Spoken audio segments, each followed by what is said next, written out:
Hello guys, তোমরা সবাই কেমন আছো? আমি তো আছি মোটামুটি, কারণ আমার গলায় প্রচণ্ড ব্যথা। যাই হোক, আশা করি তোমরা ভালো আছো। আমি চলে এসেছি মাস্টারমশাই বাড়িতে। তোমরা দেখে বুঝতেই পারছো, এই যে মাটির জিনিস। ঠাকুমা কিন্তু টুকটুক করে কাজগুলো করতে পারেন। আর এগুলো আজকে এখানে রাখা কেন সেটাও তোমাদেরকে বলবো। এগুলো যখন বানানো হয়, তারপর এগুলোকে শোকাতে হয়। শোকানোর পরে এগুলো আবার পোড়াতে হয়। সেটা কিন্তু আমরা কেউ জানি না। আমরা ভাবি হয়তো খুব সহজে এগুলো হয়ে যায়, কিন্তু বন্ধুরা না, অনেক পরিশ্রম এগুলো করতে। আমি অনেকক্ষণ বসে বসে দেখছি, এগুলো সাজিয়ে ঠিকঠাক করে না দিলে এগুলো কিন্তু ভেঙে যায়। তাই মাস্টারমশাই সুন্দরভাবে একটার পর একটা গুছিয়ে গুছিয়ে জিনিসগুলো দিচ্ছেন। আর কাকিমা কিন্তু মাস্টারমশাইকে সমানে হেল্প করছেন। আমি অনেকক্ষণ ধরে বসে দেখলাম আর ভাবলাম এই ভিডিওটা তোমাদের সাথে শেয়ার করি।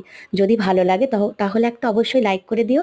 আর এগুলো কিন্তু অনেকটা স্পিডেই করতে হয়। এই যে মাস্টারমশাই কতটা স্পিডে কাজ করছেন। এগুলো গোছানো মোটামুটি কমপ্লিট। আর এগুলো কিভাবে পোড়ানো হবে, এই যে এইগুলো দিয়ে পোড়ানো হয়।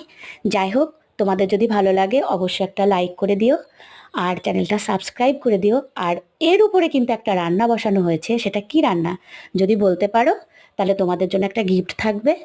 আর একটা কথা, আমি কিন্তু তোমাদেরকে ওর ভিতরে কি রান্না হচ্ছে সেটা দেখানোর চেষ্টা করছিলাম, কিন্তু এত গরম ওটা খুলতে পারলাম না। যাই হোক, তোমরা ভালো থেকো, সুস্থ থাকো, আমার চ্যানেলটা সাবস্ক্রাইব করে দিও।